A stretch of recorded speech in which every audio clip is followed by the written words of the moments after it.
बिस्मिल्लाहिर्रहमानिर्रहीम।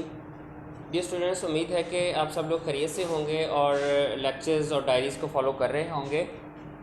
आज जैसा कि आपको पता है, बोर्ड पर आप देख रहे हैं, हमारा इंग्लिश का लेक्चर नंबर 24 है। और जो प्रीवियस लेक्चर था उसमें हमने द रेन समरी को डिस्कस किया था। उसका टेक्स्ट जो है वो सेंसास पढ़े थे और समरी पढ़ी थी, और मैंने आपको डायरी असाइन की थी समरी की। आज जो हम आगे अपने इसी लेक्चर को कंटिन्यू कर रहे हैं और इसमें हम आज इसकी एक्सरसाइज की तरफ जाएंगे।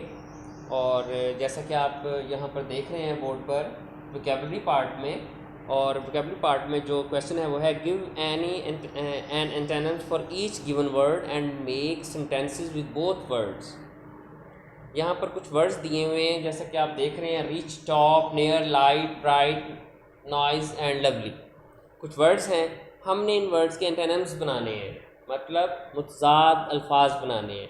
तो सबसे पहले हम अल्फाज बनाते हैं, फिर इनके सेंटेंसेस कुछ एक दो मैं आपको बना के दिखाऊंगा, बाकी फिर आप खुद बनाएंगे, क्योंकि ये ईजी से वर्ड्स हैं और being a student of 10th class you can solve it, do it easily. Okay, rich, तो इसका उल्ट क्या बनेगा? Definitely poor.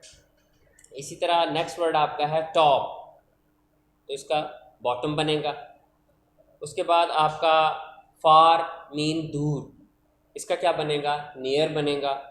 इसी तरह जो आपका नेक्स्ट वर्ड है वो है लाइट, हल्का फुल्का, और लाइट का अपोजिट मुतजाद क्या बनेगा? हैवी बनेगा। इसी तरह ब्राइट है, तो ब्राइट कहते हैं रोशन को, तो ब्राइट का क्या बनेगा? डार्क बनेगा, यानी तारीक। नेक्स्ट वर्ड आपका है नॉइज़। नॉइज़ आपको पता है शोर को कहते हैं, तो उसका क्या बनेगा? साइलेंस बनेगा। ठीक हो गया, घर में नॉइज़ और क्लास में साइलेंस, तो जब आप पढ़ रहे हो उस वक्त भी साइलेंस। ठीक है। उसके बाद नेक्स्ट वर्ड जो आपका लास्ट वर्ड है वो है लवली। लवली कहते हैं प्यारे को, हसीन को, तो लवली का जो अपोजिट वर्ड है यानी मुतजाद एंटोनिम जो है वो बनेगा अगली, UGLY, अगली। ठीक है, बदसूरत। क्लियर हो गया। अब हैं इनके सेंटेंसेस बनाने। रिच, तो रिच के तो बहुत आसान सेंटेंस हैं, my all friends are rich. ठीक है। इसी तरह पुअर है, तो I like to help the poor people, मैं गरीब लोगों की मदद करना पसंद करता हूँ। इसी तरह टॉप है, ठीक है, he wrote my name at the top of the list. ठीक हो गया। उसके बाद बॉटम है, he wrote my name at the bottom of the list, या बदल भी सकते हैं इसको। ठीक है, I waited for my friend at the bottom of the road, या at the bottom of the hill भी कह सकते हैं। तो इसी तरह फार, नियर, इसके सेंटेंसेस आपने खुद बनाकर देख लेने हैं, ये कोई इतनी मुश्किल चीज़ नहीं है, और ये आपकी सेल्फ असाइनमेंट है जो आप करेंगे। क्लियर होगी बात। आगे है बेटा आपका जो टॉपिक नेक्स्ट है, वो इसी तरह इसी पेज पर आप देखें, आपका आता है डेनोटेशन और कनोटेशन। तो सबसे पहले इसकी जो डेफिनेशन है वो आपके जहन में होनी चाहिए कि ये क्या होते हैं। ये यहाँ पर देखें, आप लिखा हुआ है, it is the dictionary and literal meanings of a word, कि जो आपकी डिक्शनरी में हमें कुछ वर्ड्स के मीनिंग्स नज़र आते हैं उसको हम डेनोटेशन बोलते हैं। ठीक है। उसके अपोजिट में कनोटेशन होता है, इट इज़ अ इमोशनल, जज्बाती किस्म के, कंटेक्चुअल, पैराग्राफ वाइज वर्ड जो होते हैं, कल्चरल मीनिंग, या उसके जो रवायती मायनी होते हैं अकॉर्डिंग टू द कल्चर। ठीक है, meaning attach to the word, shades and degrees of meanings, ये सारे।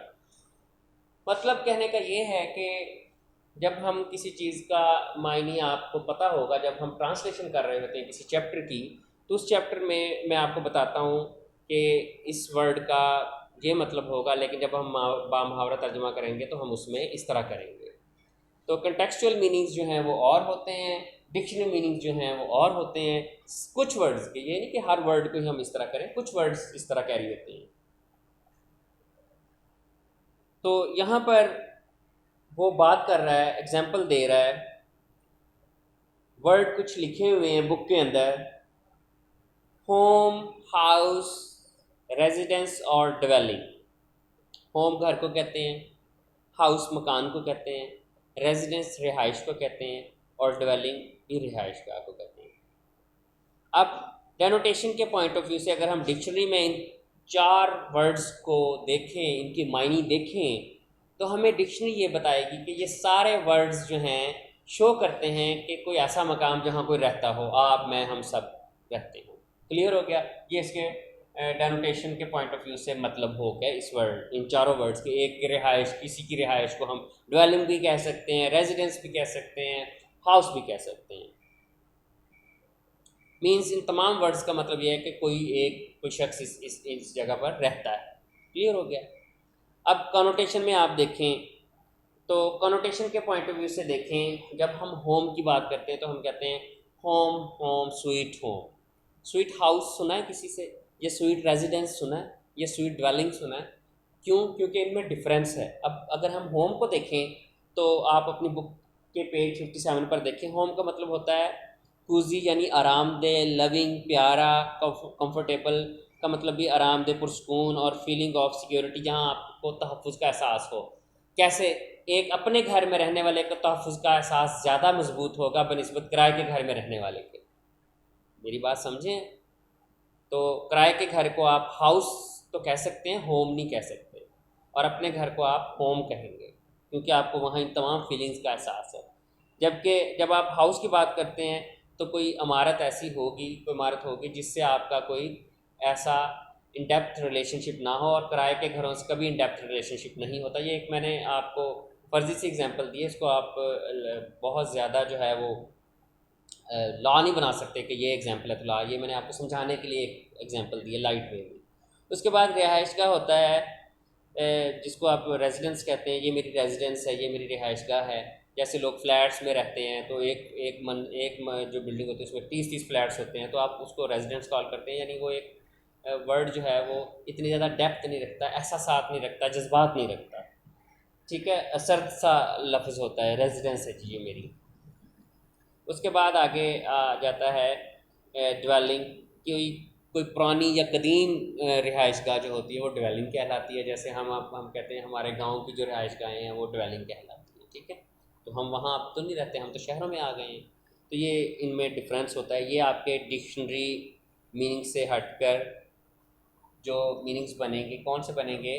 कंटेक्चुअल मीनिंग्स बनेंगे, लिटरेरी मीनिंग्स बनेंगे, और इसके अलावा इमोशनल मीनिंग्स बनेंगे, कल्चरल मीनिंग्स बनेंगे, ये तमाम वर्ड्स के। और ओवरऑल अगर आप डिक्शनरी मीनिंग इन चारों वर्ड्स का देखें तो ऐसी जगह जो रिहाइश का कहता है। क्लियर होगी बात? अब आगे वो कहता है read the following sentences, answer the questions given below. कि आप इन सेंटेंसेस को पढ़ें और नीचे जो आंसर्स दिए गए हैं उसका जवाब बताएं। जैसे अदील वाज सरप्राइज। अदील हैरत ज़दा था। सरप्राइज का मतलब होता है हैरान होना। Adeel was amazed. अदील हैरान था। उसके बाद अदील वाज एस्टोनिश्ड। अदील शशदर था। झटका लगता है ना किसी को कोई न्यूज़ सुनकर, खबर सुनकर। तो इन तीनों वर्ड्स को अगर हम देखें, अभी हम नीचे क्वेश्चन पर नहीं जाते हैं, हमें नहीं पता कि वो राइटर ने क्या क्वेश्चन पूछना है, हम वैसे जनरल देखें तो हमें जो शशदुर है वर्ड वो ज़्यादा जो है वो स्ट्रॉन्ग वर्ड नज़र आ रहा है इन तीनों में। तो उससे इमोशंस जो हैं वो ज़्यादा स्ट्रॉन्ग जाहिर हो रही हैं। तो अब क्वेश्चन पढ़ते हैं उसका, फिर देखते हैं वो क्या कहता है। वो कहता है कि what is general meanings of each words of 3 sentences about Adeel. Do the words surprised, amazed and astonished have approximately the same denotations?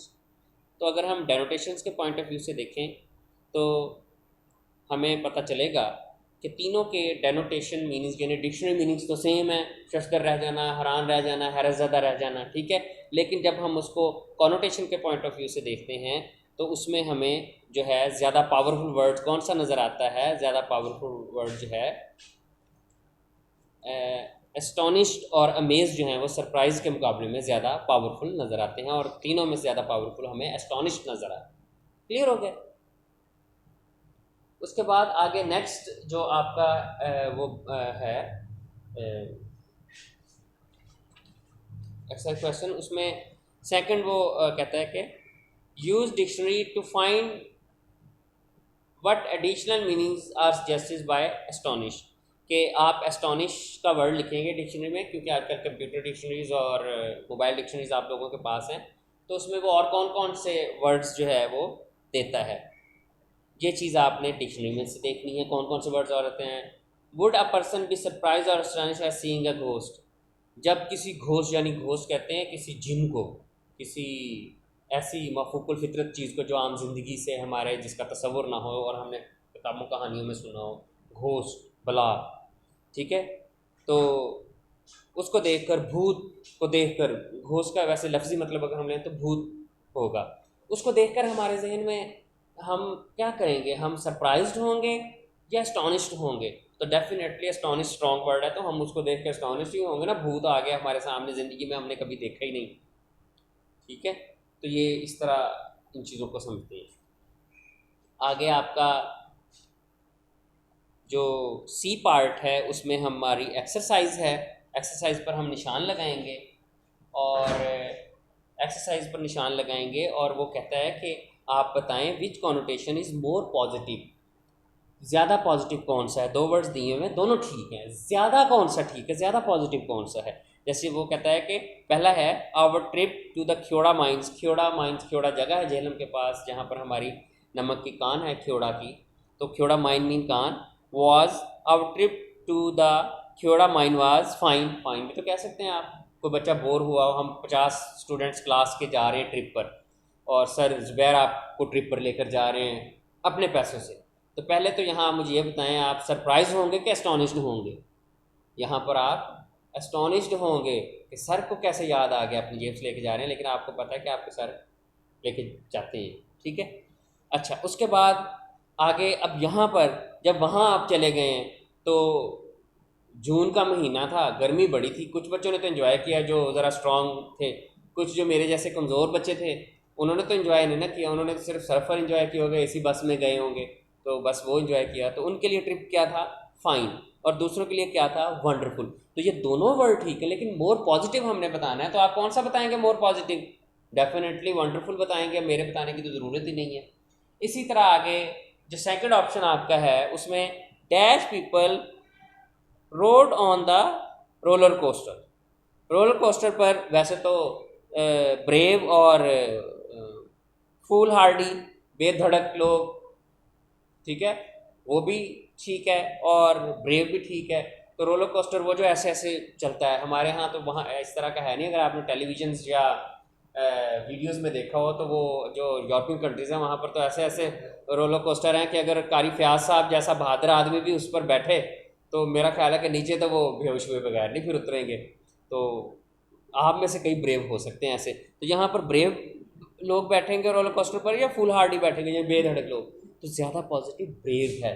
तो यहाँ पर जो हमारा ऑप्शन होगा 2 का वो क्या होगा, ब्रेव होगा, ठीक हो गया।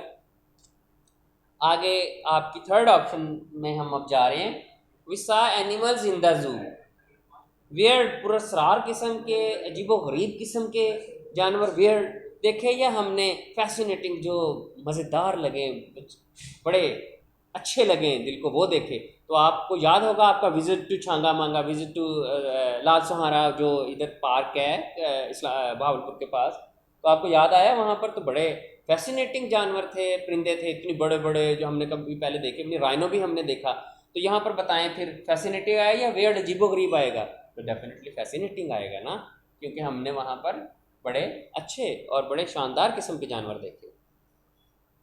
सम of the monkeys made dash faces, hilarious कहते हैं खुश दिल, जिंदा दिल को, अम्यूजिंग कहते हैं जो किसी को एंजॉय करवाने वाले हैं, महसूस करने वाले। तो डेफिनेटली बी जो ऑप्शन है वो आपका यहाँ पर आंसर आएगा। आगे इसी तरह 5 है, everyone had a dash on his or her face on the way home, ठीक है।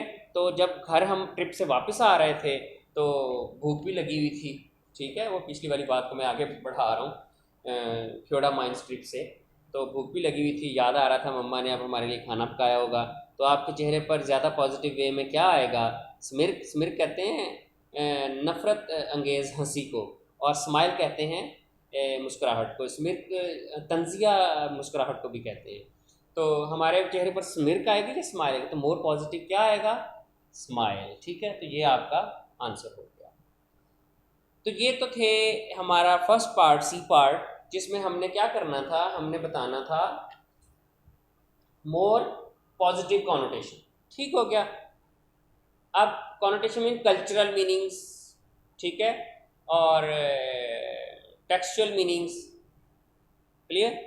अब हमने बताने हैं जो डी पार्ट है हमारा, उसमें हमने बताना है मोर नेगेटिव कॉनोटेशन कौन से हैं, ठीक है। तो यहाँ पर हम स्टार्ट करते हैं। वी बॉट, डी पार्ट में, we bought dash souvenirs at the Khewra mines, ठीक है। सर्विनियर्स कहते हैं नवादरात को, सस्ते किस्म के जो चीज़ें होती हैं आप खरीदते हैं यादगार के तौर पर। तो यहाँ पर कौन से ख़रीदे आपने, इनएक्सपेंसिव कम खर्च या चीप जो सस्ते थे। तो यहाँ पर जो नेगेटिव होगा वो क्या होगा, मोर नेगेटिव कॉनोटेशन हमने लगाना है, तो मोर नेगेटिव जो होगा वो चीप होगा, सस्ते, कम खर्च नहीं, सस्ते, घटिया जिसको आप कहते हैं, घटिया उस सेंस में कि बिल्कुल ही लो प्राइस, ठीक हो गया। उसके बाद जो नेक्स्ट ऑप्शन है आपका, जी नेगेटिव हम कॉनोटेशन बता रहे हैं, आई एट आ डैश सैंडविच। तो यहाँ पर मॉइस्ट कहते हैं जो ज़रा नमदार हो, और सॉगी बिल्कुल ही जो लथपथ हो, पानी में गिर गया हो, मतलब डूब गया हो, जैसे मोबाइल फ़ोन पानी में डूब जाता है, अगर आपका सैंडविच डूब जाए तो वो सॉगी होगा। नेगेटिव बता रहे हैं ना हम, तो सॉगी ये वाला ऑप्शन जो है वो ठीक होगा। थर्ड में अगर आप चले जाएं तो थर्ड वाले में देखें आप, I did not like the dash on the gestures face, ठीक है। मुझे मस्करे के चेहरे पर नफ़रत अंगेज़ हंसी अच्छी नहीं लगी। तो यहाँ पर ग्रीन होता है पुरलुत्फ़ हंसी, और स्मिर्क होता है नफ़रत अंगेज़ या तंजिया। तो यहाँ पर मोर नेगेटिव कर रहे हैं हम, तो ए आएगा इसका ऑप्शन, तीसरे का ऑप्शन ए आएगा, ठीक है। फोर्थ वन में चले जाएं आप, तो it made me feel uneasy कहते हैं हल्के फुल्के अंदाज में परेशान हो जाना, बेचैन हो जाना, और फ्राइटेंड खौफजदा। तो मोर नेगेटिव क्या है, खौफजदा है, यानी बी ऑप्शन जो है वो आपका ठीक होगा। क्लियर हो गया बेटा। अब आगे अगर हम जाएं तो ई पार्ट में आप देखें, बुक में ई पार्ट में आपसे राइटर पूछ रहा है कि give synonyms of the following words. हम इन वर्ड्स के सिनोनिम्स बताएंगे। जैसे शाइन है, शाइन का मतलब होता है चमकना, तो इसका मीनिंग्स हो सकते हैं सिनोनिम्स में ग्लो या बीम, BEAM बीम, और GLOW ग्लो, बीम या ग्लो।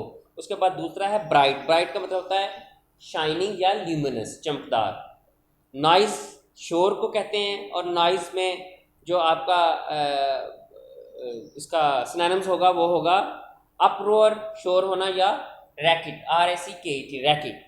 दूसरा है लवली, लवली कहते हैं प्यारे को, इसमें ब्यूटीफुल भी हो सकता है और प्लेजेंट भी हो सकता है। क्लियर हो गया बेटा।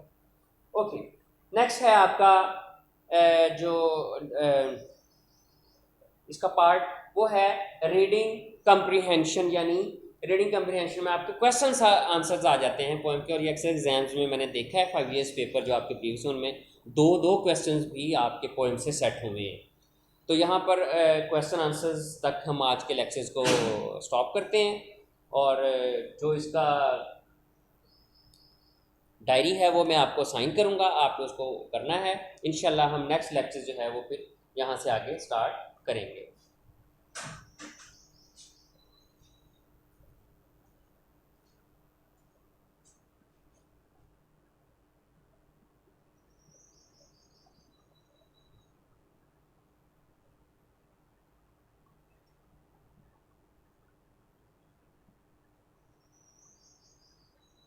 जी, तो आपकी डायरी बेटा जो आज की है वो हो गई। क्वेश्चन आंसर्स और एक्सरसाइज जितनी मैंने करवाई है चैप्टर 5 यानी पोएम वाले चैप्टर की, तो इंशाल्लाह नेक्स्ट लेक्चर हम यहीं से आगे कंटिन्यू करेंगे एक्सरसाइज। तो होप सो हमारे नेक्स्ट लेक्चर में वो एक्सरसाइज खत्म हो जाएगी, फिर हम अपने नेक्स्ट यूनिट की तरफ जाएंगे। तब